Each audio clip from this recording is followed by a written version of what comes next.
Not much traffic coming out of the tunnel today. Oh, maybe there is.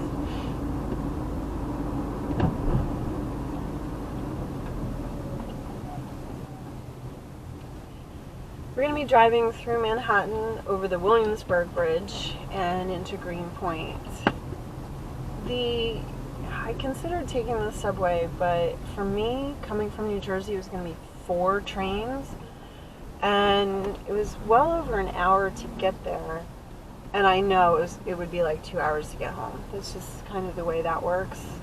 So I decided to drive today. Greenpoint's a little bit out of the way. It's the northernmost part of Brooklyn, and there's really only one train that goes to Greenpoint. It's the G train, and that's an inter-Brooklyn line. So it only connects in Brooklyn to other lines that go through Manhattan and Queens. The other way to get to Brooklyn on the train is to go on the 7 train from Manhattan to Long Island City and then walk over the Pulaski Bridge. Still a little bit of a hike. Definitely not fun in the rain, as when the last time I did it. You can also get there, I'm sure, by bus. And there are ferries that go to Greenpoint now. So a lot of people I know who live in Brooklyn love taking the ferry. Again, that just goes to the east side of Manhattan and hard to get to from New Jersey. There are ferries that leave from New Jersey, but they don't run to the east side of Manhattan on the weekends, which is crazy to me. So here I am. I'm driving. This is Canal Street on a Sunday. I see a bunch of closed shops. This stretch on Canal Street used to be all of the counterfeit stuff. So you would see them selling like purses, mostly purses, handbags, belts, all that kind of thing. You get great deals on it. And then they started cracking down, the police started cracking down, and people would just approach you, Coach, Louis Vuitton, Gucci. And my dad really wanted a Coach wallet, so we followed this guy. This seems crazy now, but we followed this guy. So he took us like 3 blocks, and then we had to go upstairs, and there are video cameras and walkie-talkies and a secret door. So we went into a shop, and then when the coast was clear, we went into a shop where you could buy counterfeit designer wallets and bags, and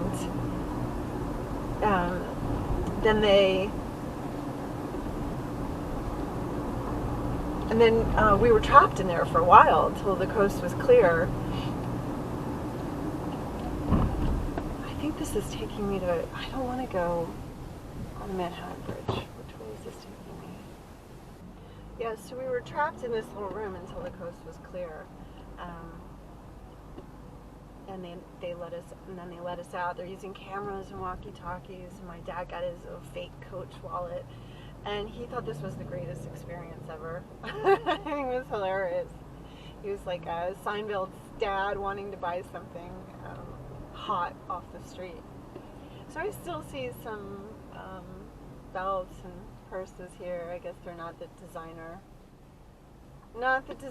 ones any longer. Canal Plastics used to be here. I think they might still be around. You could get anything plastic, sheets of plastic, so it was a really great place if you were making things. Also a lot of camera equipment, back when you were looking for cameras, and all that stuff was a scam. Things are coming over from China, cheap stuff, tourist stuff, all kinds of just sort of wares. We're on the border of Chinatown, so you can get a lot of great deals on Chinese things. And there's a Chinese market just south of here.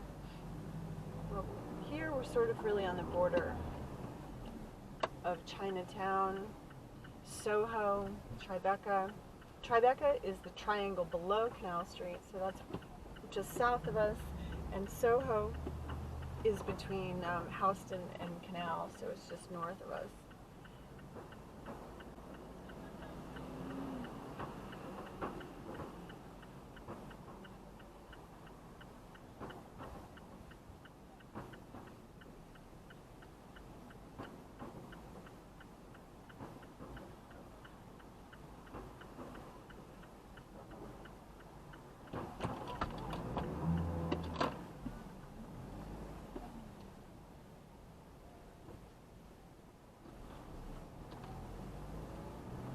When you turn on a red in New York, you have to be very aggressive about it or you're going to get stuck. It's not like anywhere else.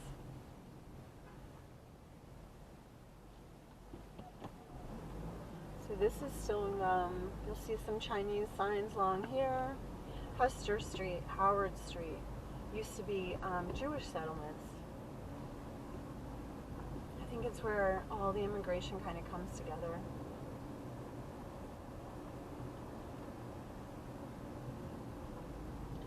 Now, Williamsburg is primarily Jewish, has been for a long time, a lot of Hasidic Jews, Orthodox Jews, and then recently, more recent history, became very gentrified, so it's a little bit of everybody, hipster.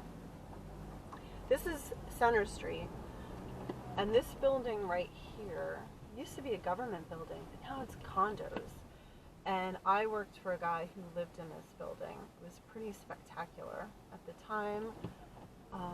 Our neighbors, I say our neighbors because I was there so often. His neighbors were Richard Gere, Cindy Crawford, I can't remember now, but you'd see people in the lobby, which was kind of cool. That was back in the 90s. And my boss used to throw huge parties all the time. I'm sure his neighbors hated him. But we were in this building quite often. This area is sort of kind of, because it's between Little Italy, Chinatown, Soho, it's a little bit of mix of everything. It's just kind of off. For a long time, there was nothing here. Nobody wanted to be on the fringe. Everybody, if you had a store or a restaurant, you wanted to be in the middle of it. But everything's spread out. Now I think you take your real estate wherever you can get it. That's for sure. This building on the left is remnant of the old factories in Soho. You would see these huge windows, and they used to have big metal shutters on them.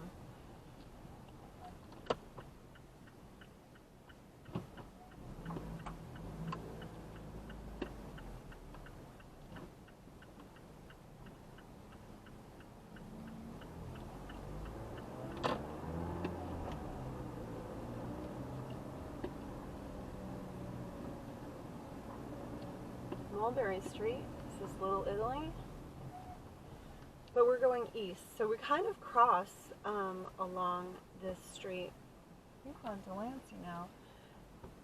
We cross through all the different neighborhoods, so we move through Soho to Little Italy.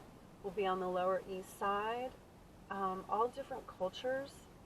Of course, everything is blending together now, but there's little remnants of each of them.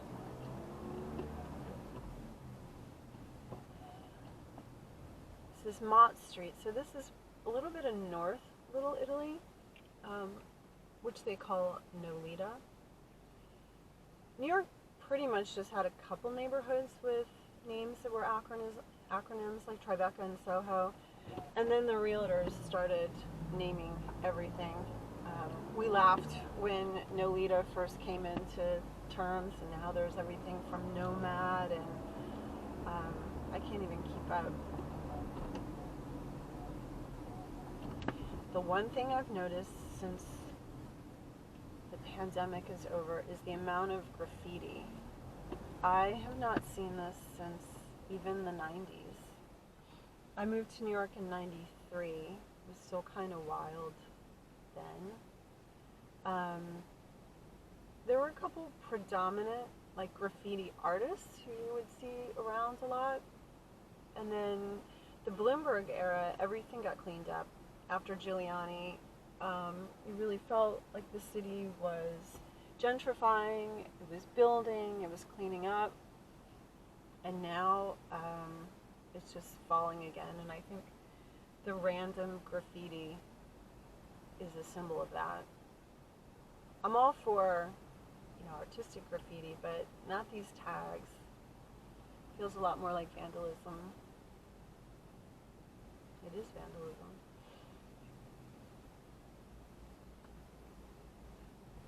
I thought we were on Delancey. We're on Kenmore. We're getting to Delancey. One turns into the other. This is a movie trailer here. Someone's shooting a film. It's a blessing and a curse to have the film industry here. I think it's fun, but at the same time, if it's in your neighborhood, they can really take over. You'll see all these trailers, cones, they block off the traffic, they block off the sidewalks, they block off parking. But if you're lucky, you might get to see some of your favorite stars.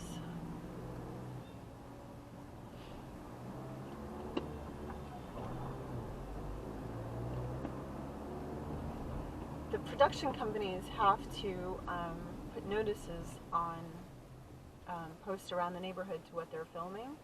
So you'll see construction paper, usually yellow or orange, and it'll say the name of the production, and you can go onto IMDb and look it up. So if you want to know what they're filming, that's a great way to do that. And then you can hang around, maybe see something. I've only once seen the shot that I witnessed in person on the screen, and I can't even remember what film it was, but I do see a lot of filming. I've seen a lot of... I ran into Chris Noth, who played Mr. Big, literally ran right into him. He's so tall. We were coming around the corner, and he looked right above me, didn't even see me there because he was lost where he was going. But it was kind of funny. He was on Law and Order, and Law and Order sort of does really small production. They pop up everywhere and anywhere. So turn the corner, see Matt Damon. Turn the corner, see somebody else, and then within moments they're gone again. Look how much is closed and graffitied here. Oh, that's really unfortunate.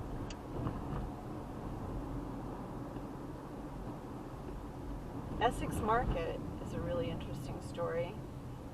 This whole area was parking lots. The next few huge glass skyscrapers that you see here were all parking lots, and it was owned by the city. And in the 60s, they took it over. They demolished everything that was here. And then it just sat empty since 1960 something. And Essex Market was a really great food market on Essex Street, like a block over. And you could go in, it was sort of like stalls, and it wasn't for tourists, so it really was your butcher and your vegetable market and things you really needed. It became a little bit more touristy with your, your high-end coffees and your soap makers and your candle makers and all that. But then the city decided to build on here again. It's a huge development project. And one thing I thought was really interesting was that if the city had kicked you out in the 60s, if they had taken over your apartment, you got a voucher to live in one of these sky rises now. And, that was 60 years ago now? So, or maybe it was the 70s, but I had heard of one woman who found a letter that her grandmother had lived there, and so she got to one of these apartments. So they saved some of the housing for what they call affordable housing, which is like for multimillionaires anywhere else in the country. And they gave, I'm sure she went to court about it because they don't easily want to give those things away. But she was due to have an apartment there. And then they moved all the food vendors to an underground market across the street, Essex Market. This is the Williamsburg Bridge. Looks like it's under construction.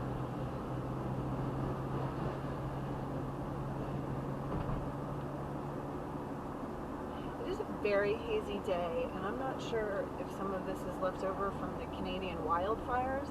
Last week was terrible. Like, I'm all stuffed up today. I'm sure it's the air quality. Otherwise, this should be like a normally nice, sunny June summer day in New York.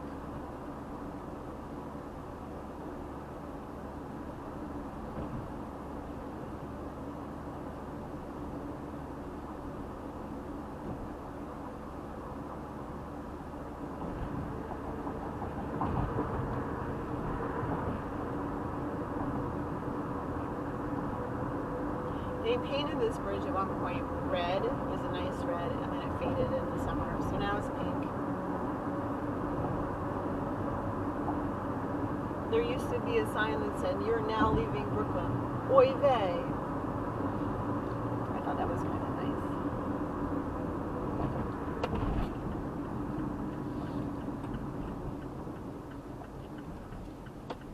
So this area that I just exited on is Williamsburg, and we are going to head north to Greenpoint. Yeah, a lot of graffiti. I have not been here in years, honestly. I used to rent a little office space over here in Williamsburg.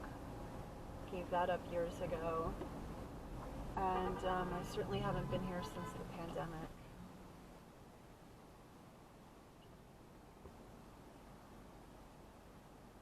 This is Peter Luger on the left, super famous steakhouse. And I took my parents there who love steakhouses. I think you can only get T-bone steak. It was this really weird surprise where we thought you'd get any cut you wanted, but they were really famous for the T-bone. It was, I'm sure there's better steakhouses.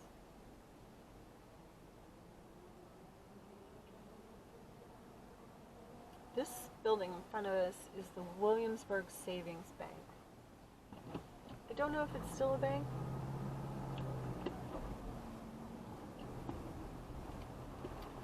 It is hard to say on Sunday. On Sundays, a lot of things are closed. In Williamsburg, things are going to be closed on Saturdays because they're keeping kosher. And if you do come to Williamsburg or a predominantly Jewish neighborhood, you'll want to check your calendar to see if there's any holidays, because there are quite a lot of holidays that are not well known if you're not Jewish, and you'll find you get here and the stores are closed or your vendors are closed. I was on the Lower East Side where they sell fabrics. Lower East Side is really, at least at one point, was really well known for fabrics, textiles, all predominantly Jewish owned. And it turned out the guy who sells buttons, which was the only thing I needed, celebrated a holiday that not even the other Jewish vendors celebrated. So you never know. And look at this building going up. So this is Kent Street, and this is going to take us all the way north into Greenpoint. We're by the water over here.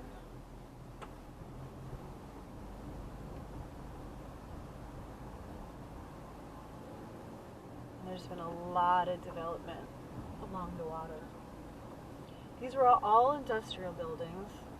Greenpoint really had its heyday in the Industrial Revolution in the mid-1800s.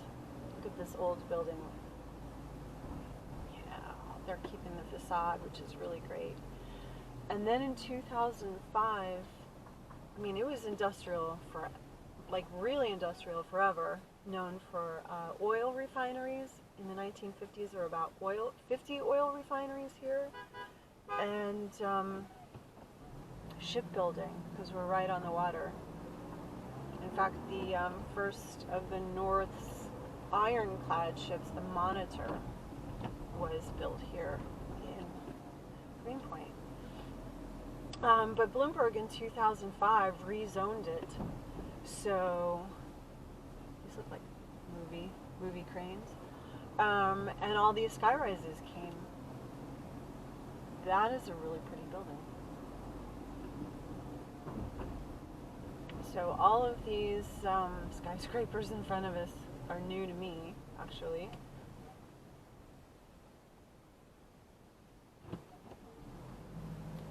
It's an old theater.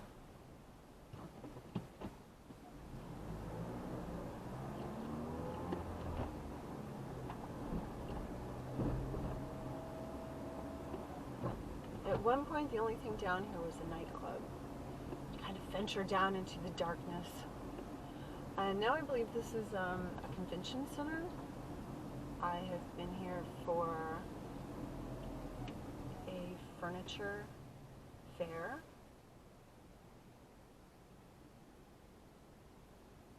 This is the Kent House on the right, and that is condos.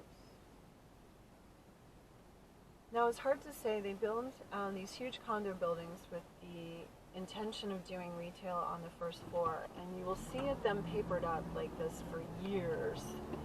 And whether there was something in there that closed, or if the building's just opened and it hasn't rented out, it's hard to say.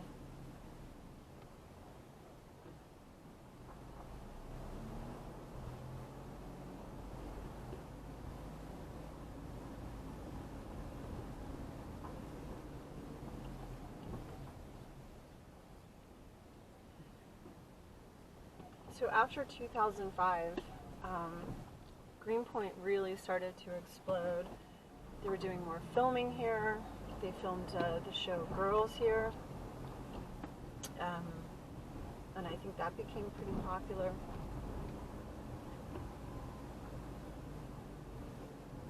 Or the show is popular, it made Greenpoint much more popular.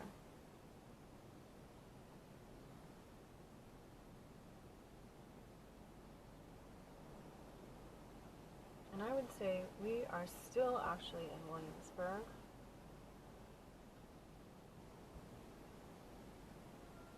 Not quite north of McCarran Park yet. The boundaries here is a little vague.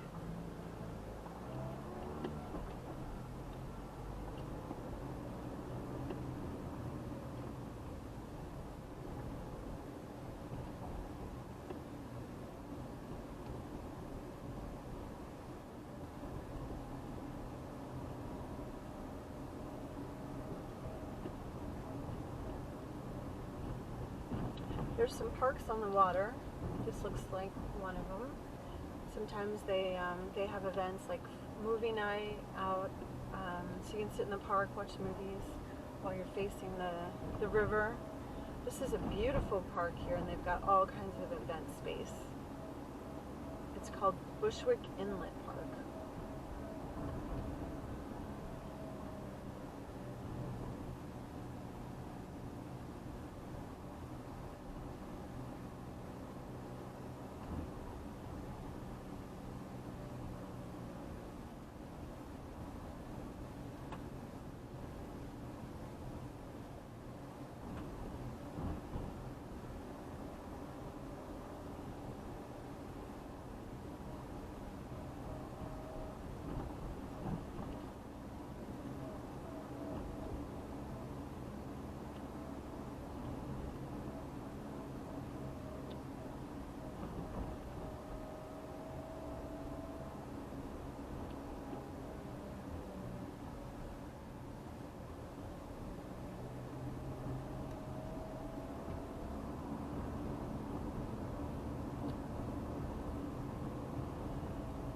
This might signify that we are in Greenpoint.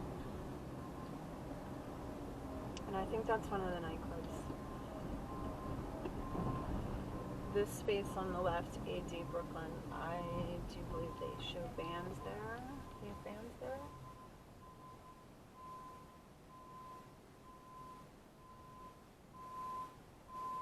An incredible incredible amount of change over the past decade for sure, and even the past 5 years.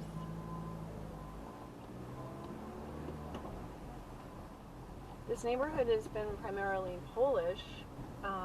They had an influx of people coming during the Industrial Revolution in the mid-1850s. And then primarily it's been Polish and Ukrainian Russian. And then again in the 1990s there was another big wave of immigration that came in. So you'll see a lot of signs that are in Polish.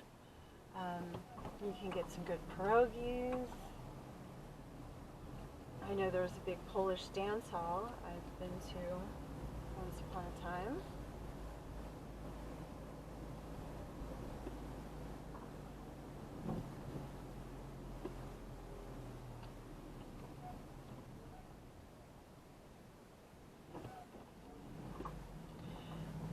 The community is also a lot of younger people, I'd say kind of hipster. At least it started out that way. For a long time they would say the joke was the G train, because the G train was so awful, it hardly ran, you never could count on it. They would say the G train, keeping Greenpoint from being gentrified better than pollution or crime. Nothing's stopping it now. In the 1950s, I guess, there was all these oil refineries were spilling into Newtown Creek, which is the border of Greenpoint here, and the whole place has just become was just really polluted. It's considered a brown site. It's really not stopping people from living here. And so for a long time it was just considered a really undesirable place to live.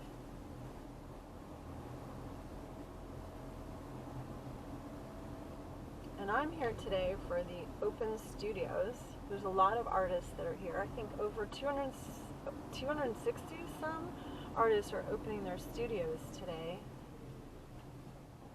But I just wanted to kind of drive around a little bit first.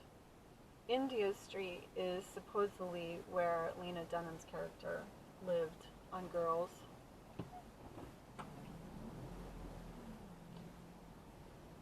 I don't mind doing a drive down here.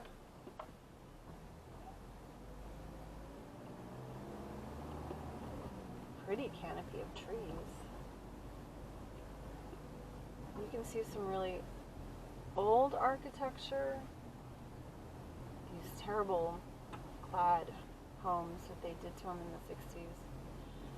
And then some newer buildings.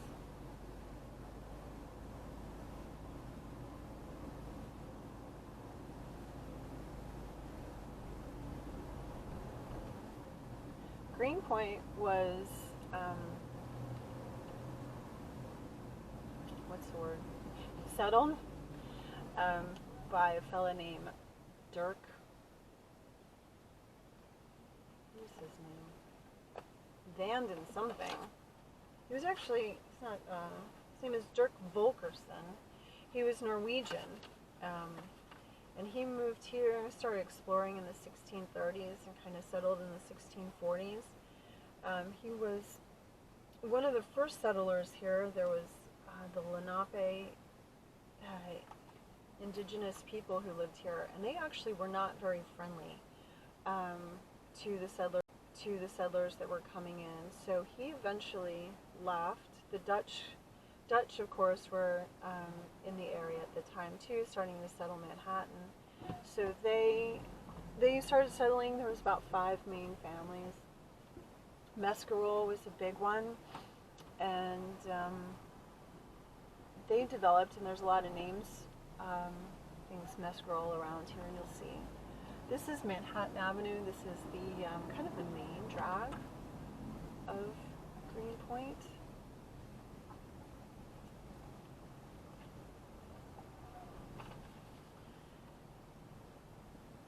And then a fellow named Bliss married into the Mescal family, and he was one of the people that really started to develop it the most.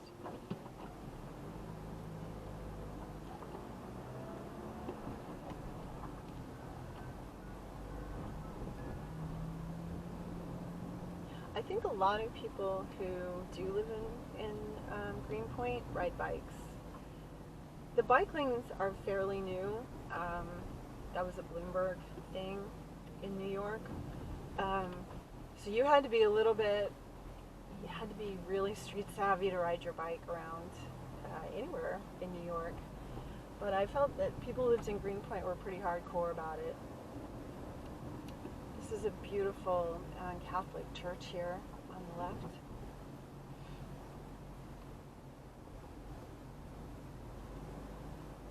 This is where you'll find most of the shopping. And they've got a little bit of everything here. Thai, sushi, burritos. Along with the Polish, there's a big Puerto Rican and Dominican community as well. So they bring in a lot of great flavor, music, and food.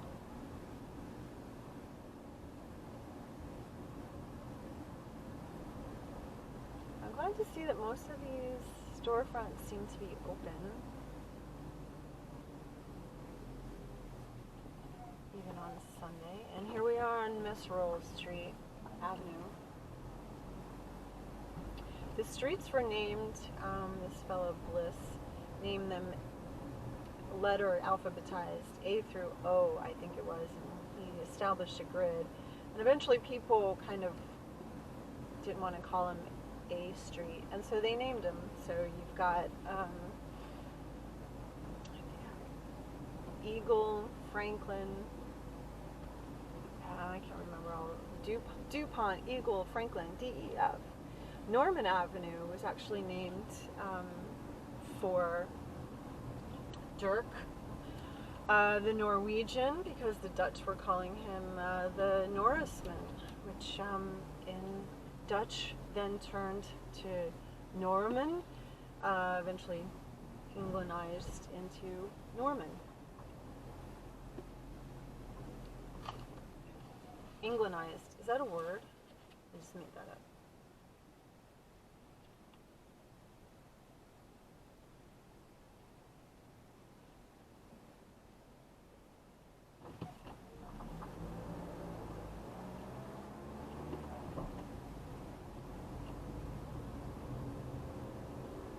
It's a really nice busy day here today. We're going to be heading over towards McCarran Park.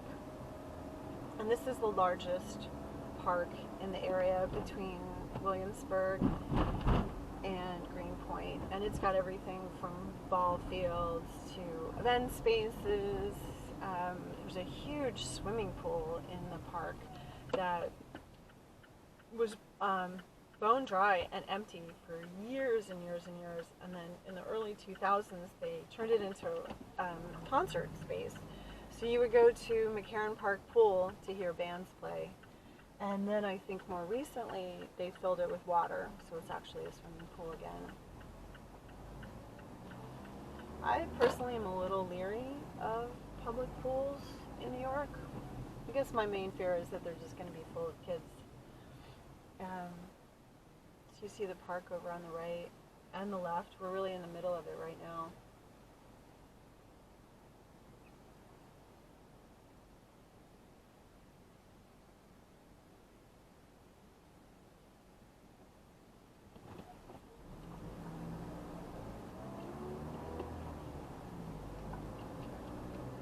Mostly young people walking around. There's a lot of kids having birthday parties, 6-year-old birthday party on the right, ball fields, volleyball players.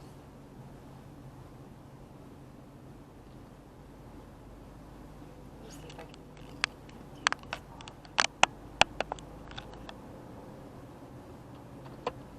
Pull over for a second.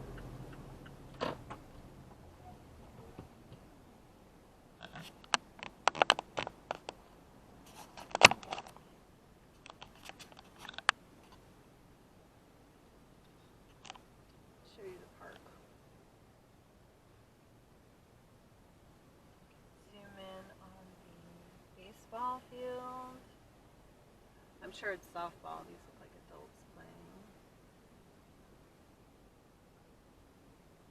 Big hippie bus going off that way.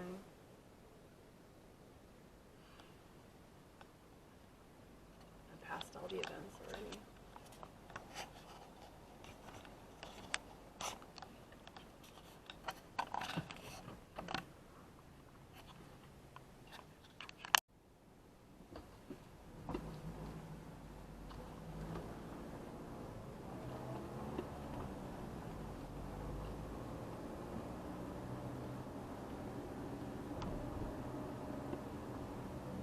I think this is kind of like the boundary in Williamsburg, yeah, North 12th Street.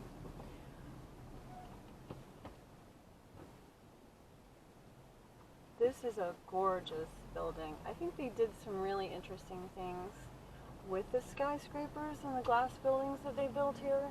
In Manhattan, these seem to be all just floor-to-ceiling glass, but here they've really used the the facades of the old industrial buildings, and they've made some really interesting choices with them.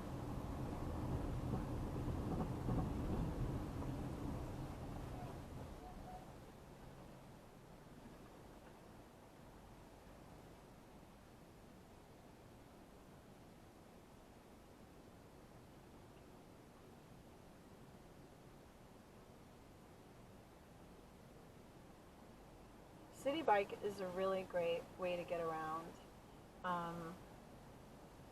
There are stations everywhere. You pay an annual fee, and you can take the bike out for 45 minutes. Sorry, and then if you want to pay or keep it out longer, you pay a little bit extra. Well, I found when I lived in Manhattan, it was a really great way to get around, pretty quick and easy. Unfortunately, they sort of had a teaser rate. I think it was like $90 for an annual membership, and then it turned to like $120, and I just wasn't using it enough to account for that. So I gave up my City Bike membership.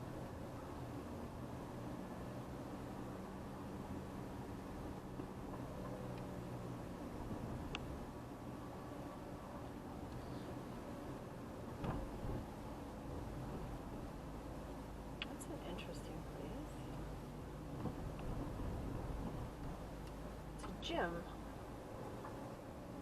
Very cool.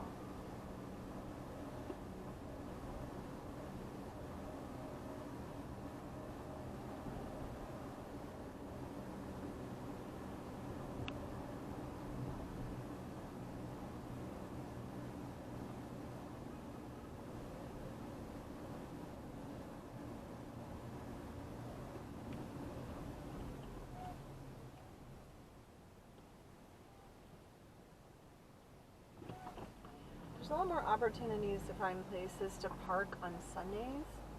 I'm not too worried about parking yet. And that's because you can park in, I don't know where this guy's going.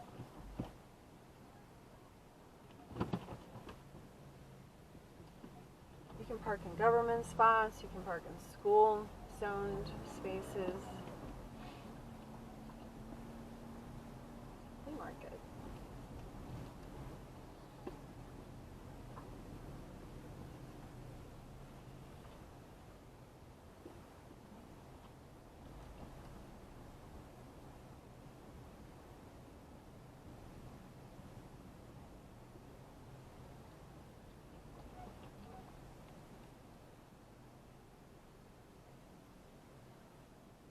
There's also, you don't have to worry about paying the meters on Sundays. And the city decided to do that because there's no parking. Perfect. So that you can go to church and you don't have to worry about paying the meter while you're at church. And I'm glad we all get to benefit from that.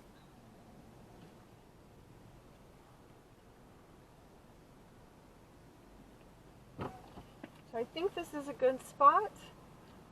Thanks for joining me on my drive to Greenpoint, and we'll see you in the next video.